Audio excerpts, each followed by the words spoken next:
there. Get up there. Get up there. Come on. Come on. Come on. There you go. Only rough the first little while.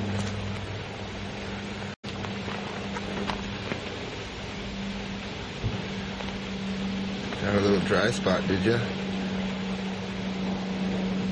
Let's go. Come on. Come on. Get going all the way. Get going all the way. Get going.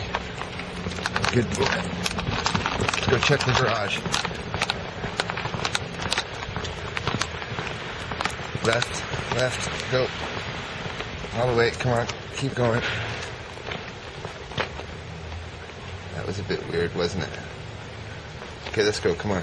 Keep going. Come on. All the way. Keep going.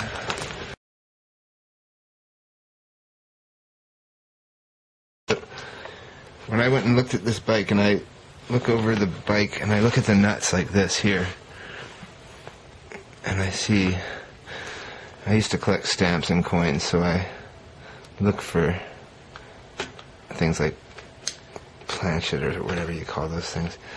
Anyways, nice and sharp edges on everything. This one's a little bit rounded, but I think that this was a rounded edge nut to start. But if you look at these are almost still, I don't think this swing arm's ever been off the bike, because these are pristine, these bolts here. The gearbox, of course, was taken off because I guess it was Kickstarter or something, but other than that, the actual nuts and bolts of this bike are very unabused, and that was an excellent sign for me. Even the rear foot pegs for the passenger were cut here but to fit, but very, very sharp, and they're crazed as well, so aftermarket foot peg here, or rubber probably. Bolts on the actual lower engine mounts are completely fresh. So it was probably taken apart to be rebuilt. That's what I was told, that the head, or the cylinder head, was rebuilt. And basically all the design is the same, except for, like I said, the foot peg differences that they changed. And I just wanted to point those bolts out because they're really nice and clean. They almost look fresh from the factory. So I'll take my turn, or take my time on this, and we'll do a good job. So we got our left side foot peg now. We actually got two of them, so we have matching foot pegs. And they've got these, what I would think are old 60s style aftermarket borderline hippie type foot peg rubbers. They look like pineapples or something, so I guess that would be the call. They'd call them pineapple foot peg rubbers or something. Anyways, I think they look really nice, and period, for California at least. So, and here we have the brake pedal, so we're going to put that down.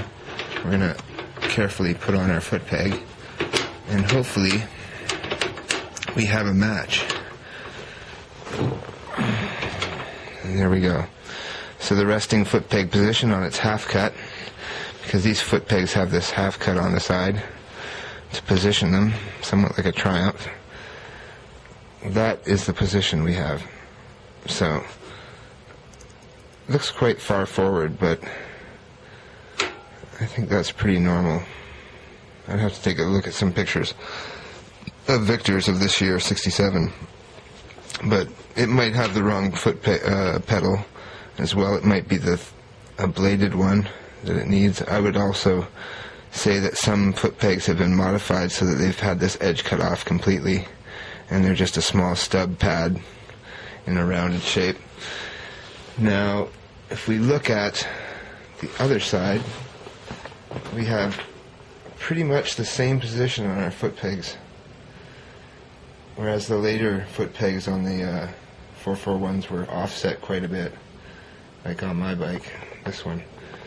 But we now have two foot pegs, and when you're rebuilding something, you really want to have everything in case you do get it to the point that you want to start it. You don't want to hang up and have to wait for a foot peg at the last minute. So waiting for these was really what I needed to get on this bike and have it as a rideable machine once I get the engine all tuned up and get the actual running chassis working properly and work on the forks. So, okay, now I've decided to sit on this, on my 441 with the trimmed down brake pad, as you can see, but the foot peg offset. So I think that that is the actual foot peg position on the 67, because I think it was an afterthought that they did this. If I go straight across, you can see that this foot peg, I'll try to get it straight, is bent a bit backwards, but still, they are quite offset. The brake side foot peg comes out basically in the center of the clutch adjuster nut, in the side cover of the clutch. And this side comes out just 1/2 inch past the actual shifting shaft. So let's put that down. It's in need of weld side stand, leaning quite far. And look at this, we have the foot peg about 2 inches forward of the main shaft, which is the clutch adjusting nut. So BSA, when they first made it, they had the foot pegs in equal position on the front, and then decided later to move it back, because this is still on the same position generally, this foot peg. Maybe it's 3/4 of an inch behind the spline of the shifter, but here we have it almost 2 inches forward of the actual main shaft. So in 68, I guess, they would have moved the clutch side foot peg back in order to have a better braking action, I guess, or better foot position for braking. Whereas this one, you're really going to be braking with the ball of your foot rather than the toe of your shoe or boot. And so I'd probably just leave this stock because it is matching numbers. I should probably get it back to looking like a Victor Special. And it is a Victor Special. It's not a Shooting Star Bodge in the frame or anything. It's a matching number. So get it back to a running Victor, a usable Victor, not a show Victor, but a usable Victor and a clean Victor. And then we'll see what we do with it. But it'll be fun. This winter I think we'll be working on this. I got a propane heater coming for the garage next door, so we'll be using that. But this bike has quite a ways to go. Definitely, if somebody rolled this in, I would say at least $2,000 or $3,000. $2,000 probably to get it all running and pick up whatever other missing common parts there are. The foot pegs were the hardest part to find, I think. And it has an okay pipe on it.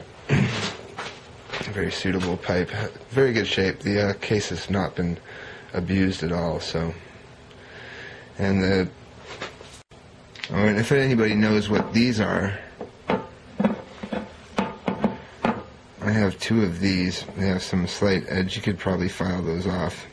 These nicks doesn't look like too big a gouge, but they have RR on it. And if I can figure out what they're for, I should probably send them to Road Rocket. But they're alloy. Yeah, they're alloy, and they've got RR. Rolls Royce, Road Rocket, Roger, Reggie. I'm not sure, but if anybody recognizes them, let me know. And as a scale comparison, there's a spark plug, and there is the rocker cap or whatever these are. Maybe fork. I think that they're fork nuts probably, but they might be off of some kind of maybe road holders or something. I'm not sure, but somebody knows out there. There you go, 2 nice alloy lugs for forks, maybe. Definitely, I think they're for forks, yeah. So if anybody wants to trade for BSA 441 parts, let me know. I've got these 2 up for trade for sure. Just contact me, and I'll talk to you later. I found this beautiful cabinet in the back alley today, and it is going to be a great BSA storage unit. We have shelves and engine room in the bottom there for free. Very nice wood, still solid enough. So this, I've taken out a lot of the dents And I've got a little work to do here, which I might try to take a curved metal piece and try to bend that out a bit more before I re-weld any of this. But there's a slight depression there. Here we have a couple of seams that have been exposed more because of the sanding, so we'll do a little fill with TIG here. Then this side's pretty well done, ready to go polishing and whatever. This side's a different story. My first attempt to put patches over worked, but then the weld shrunk the tank before we realized to fill it with water. So when these two are finished, then I'll be able to paint the tank and put a little bit of a bead here and here and here to cover this up. But in general, the tank is completely smooth now. I have just a couple of places to fix up. And the bottom repair turned out okay as well. Could use a little bit more cleanup here, but it's flat. It's not totally distorted. And pretty impressed with how this turned out. If it was a paid job, I would probably be able to do it in 2 weeks. But I've been taking my time, and the TIG welder that does this work for me is very good and busy, so I can't really rush her for the kind of money that I have to pay. So there you go, Victor tank, possible to fix with, I think there was 12 dents in this tank, and some were up to 2 inches deep. This was a crease actually in the side of the tank, and that's fixed now. So first tank I'd tried, and now I'm going to fix this tank and use whatever skills I developed in doing that aluminum tank. So that's the show for today. Sorry we don't have much more. Rain, riding video. Hopefully I'll be able to go out for a Malcolm Dixon ride. I'm really looking forward to that.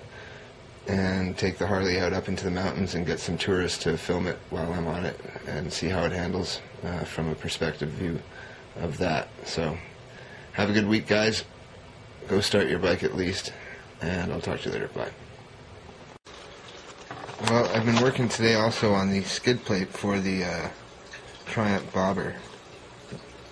This took about 25 minutes of careful ball peening. And I did this on a flat surface of a stump. And you can see this is the bump that I will require for the skid plate. And this piece is just for practice. I wasn't planning on using this at all. I'm not going to use this on the bike, but you can see there that if I can put it against something clean like that, a little bit more work on the actual rounding over the pipe, and I used a pipe as well to finally get the high point in the center, and then I ground the surface. But under the bike, this sanded and ground would look pretty smooth and painted, and that will be the bulge to protect the wires coming out of the bottom of the back tube that run underneath the frame, and then they will be able to come out here and be safely underneath the skid plate, because these are right at the back of the skid plate, and the skid plate will be about 12 inches long. So that's ground. It looks really rough there because it's ground, but if you look at it this way, you can see that it's really not that rough on the surface. It's just the shine of the grinding. And I'll show you the back side here.